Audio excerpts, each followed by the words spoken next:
İlk deprem olunca annem terasıydı, babam bizi kaldırdı. Sonra annem üstümüze giydiydi. Sonra montumuzu giydik.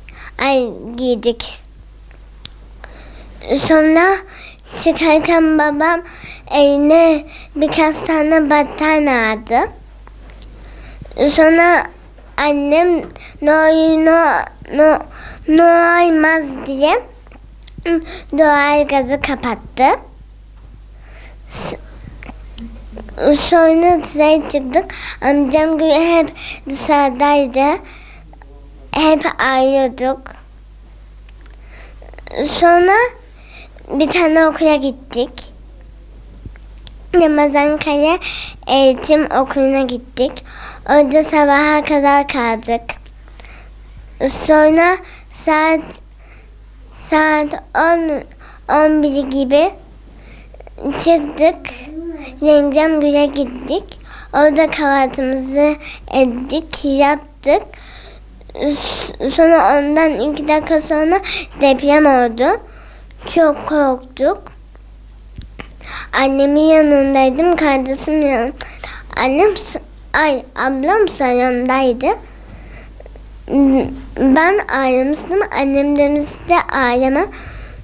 Annem bize sarılmıştı. Sonra biz çıktık.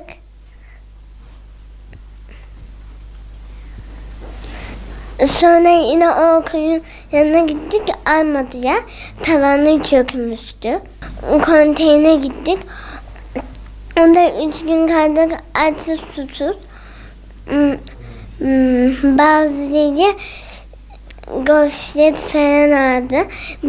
Biz yiyorduk, doyuyorduk ama küçük kardeşim doymuyordu.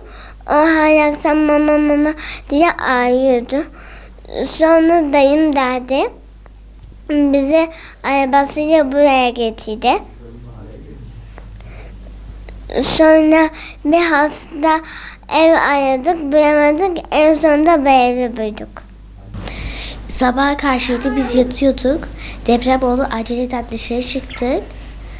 Ondan sonra da dışarı çıktık, yarım saat bekledik. Sonra içeri girdik, eşyalarımızı, battaniyemizi aldık.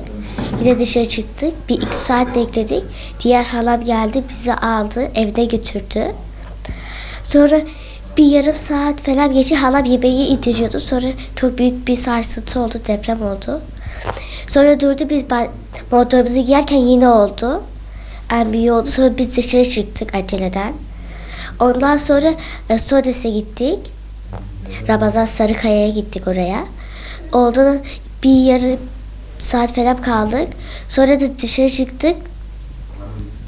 Konteynere gittik. Konteynerde açsız susuz 3 gün kaldık. 2 günden sonra bize yemek dağıttılar, su falan dağıttılar. Sonra dayım geldi, bizi pick-up'la buraya getirdi, Ankara'ya. Orada bir hafta kaldık. Arkadaşlarımı özledim. Çok da küçük kardeşim için zordu çünkü biz hem yemek yerken orada hem bisküvi falan vardı, hem onları yiyorduk ama o yiyemiyordu. Yani çünkü o küçüktü, o yüzden o yiyemiyordu.